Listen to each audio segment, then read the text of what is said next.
नमस्कार दोस्तों, मैं कुणाल आपका स्वागत करता हूं। ये हमारे पर्यावरण के सीरीज का 24वां वीडियो है और जलवायु परिवर्तन का 5वां भाग है। और आज का टॉपिक है कार्बन क्रेडिट तथा जलवायु परिवर्तन पर संयुक्त राष्ट्र का framing convention, United nation framing convention on climate change UNFCCC।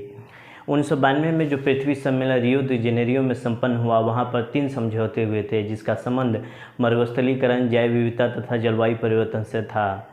यहाँ पर जो जलवायु परिवर्तन से जो समझौते हुए थे, बेसिकली वो कार्बन क्रेडिट की अवधारणा से संबंधित था। आइए थोड़ा सा डिटेल में समझते हैं कि कार्बन क्रेडिट होता क्या है।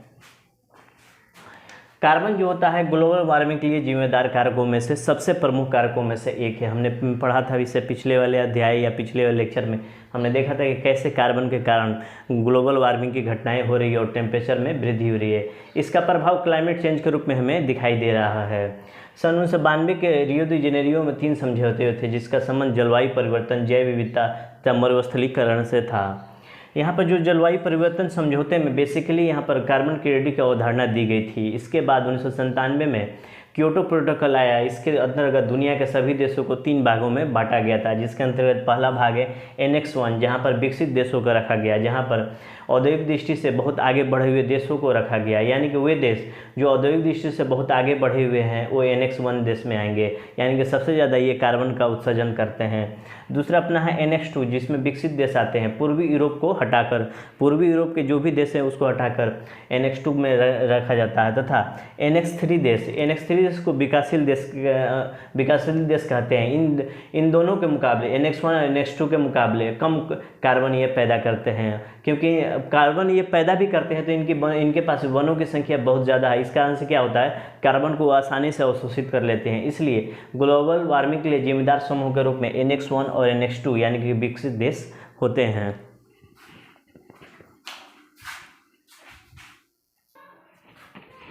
क्योटो प्रोटोकॉल में व्यवस्था की गई कि ग्रीन हाउस गैसेज जो है उनमें कमी लानी होगी।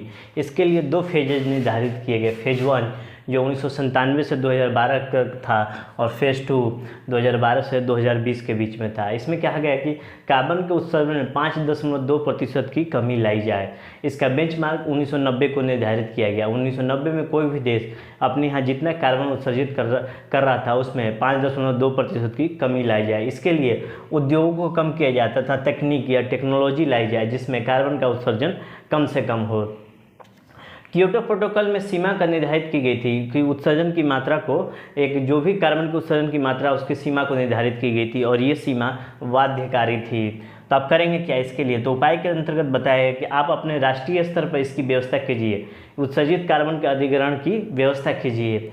निर्धारित कार्बन से अधिक उत्सर्जित कार्बन को नियंत्रित करने का उपाय ही क्या कहलाता है? कार्बन क्रेडिट कहलाता है। कि जितना निर्धारित कार्बन है, उत्सर्जन की मात्रा निर्धारित की गई है, उससे क्या कर रहा है कि निर्धारित कार्बन से अधिक उत्सर्जित, मानी जो भी निर्धारित कार्बन है, मान लिया बेंचमार्क 100 है कि इससे ज़्यादा उत्सर्जन नहीं करना है, लेकिन उससे अधिक उत्सर्जित कर रहे हैं और उसको नियंत्रित करने का उपाय ही कहलाता है कार्बन क्रेडिट। इसके लिए बाकायदा क्योटो प्रोटोकॉल में व्याख्या की गई है। कार्बन क्रेडिट से संबंधित क्योटो प्रोटोकॉल में व्यवस्था की गई है जिसे बाजार आधारित तंत्र कहा गया है, क्योंकि क्योटो प्रोटोकॉल कार्बन को बिक्री योग्य वस्तु में बदल दिया था। जैसे कि मान लिया एक निर्धारित सीमा 100 है, ये इंडिया है, ये कनाडा है, तो निर्धारित सीमा में से 100 निर्धारित सीमा है, ठीक है। इसमें से इंडिया 90 उत्सर्जित कर लिया, जबकि जो कनाडा है 110 इसने उत्सर्जित किया, यानी कि 10 एक्स्ट्रा उत्सर्जित कर लिया। इंडिया ने 10 कम किया, तो इंडिया इसको 10 माइनस जो 10 है इसको बेच सकता है। कार्बन की जो कम मात्रा इसने उत्सर्जित की है इसको कनाडा को बेच सकता है। तो यानी कि देख लीजिए कि ये बाजार आधारित तंत्र हो गया है क्योटो प्रोटोकॉल के माध्यम से कार्बन, ठीक है।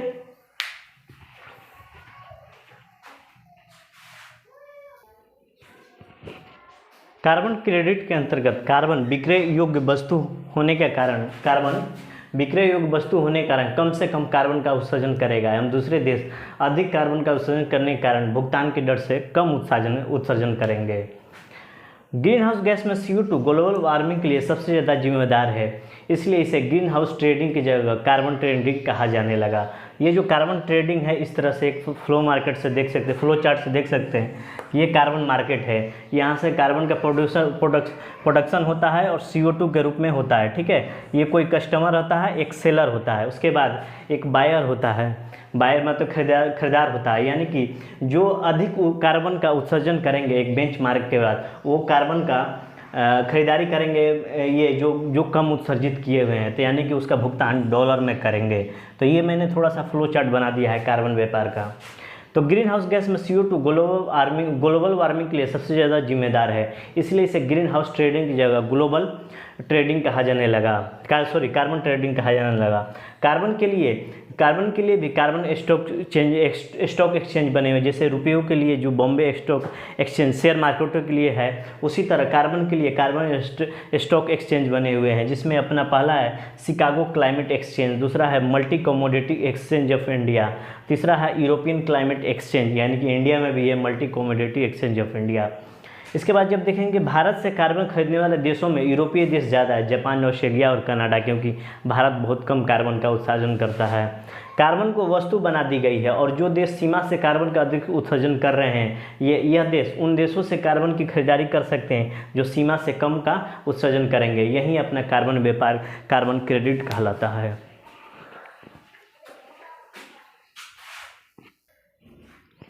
ये जो अपना बाजार आधारित तंत्र जो है कार्बन क्रेडिट के समझ में, ये 3 प्रकार का होता है, जिसमें सबसे पहला है अंतर्राष्ट्रीय उत्सर्जन व्यापार, इंटरनेशनल इमिशन ट्रेडिंग IET, दूसरा है स्वच्छ विकास तंत्र, क्लीन डेवलपमेंट मैकेनिज्म CDM, तथा तीसरा है संयुक्त क्रियान्वयन, ज्वाइंट इम्प्लीमेंटेशन JI। इन तीनों तंत्रों ने ही कार्बन क्रेडिट की अवधारणा को जन्म दिया है। चूँकि CO2 मुख्य हरित गैस है, इसलिए इसे कार्बन व्यापार के नाम से भी जाना जाता है। अब कार्बन अन्य वस्तुओं की तरह ही व्यापार योग्य एक वस्तु हो गई है। तो कार्बन क्रेडिट यह एक प्रकार का प्रमाण पत्र है जिसके पास उत्सर्जन की एक निश्चित मात्रा की अनुमति है, लेकिन वो उतने कार्बन का उत्सर्जन नहीं कर रहा है जो अपने वो अपने इस शेष अनुत्सर्जित कार्बन को बेच सकता है। यही उसका कार्बन क्रेडिट है, प्रमाण पत्र है। इस कार्बन क्रेडिट को वह कंपनी या संस्था खरीद सकती है जिसने अनुमति से अधिक कार्बन का उत्सर्जन किया है। इसमें सबसे पहला अपना है कार्बन ट्रेडिंग हेतु वैश्विक बाजार के अंतर्गत अंतर्राष्ट्रीय उत्सर्जन व्यापार में देखेंगे कि हम लोग Chicago climate exchange, multi commodity exchange of India, European climate exchange, इसके अंतर्गत आप लोग कार्बन की खरीदी और बिक्री कर सकते हैं। कार्बन की खरीदी और बिक्री ही कार्बन क्रेडिट कहलाता है। भारतीय कार्बन क्रेडिट के सबसे बड़े खरीदार यूरोपीय देश है, इसके बाद जापान, ऑस्ट्रेलिया और कनाडा है। ये अंतर्राष्ट्रीय उत्सर्जन व्यापार की अवधारणा का रूप है, यानी कि ये पहला अपना हो गया अंतर्राष्ट्रीय उत्सर्जन व्यापार। अब देखते हैं दूसरा स्वच्छ विकास तंत्र और संयुक्त क्रियान्वयन।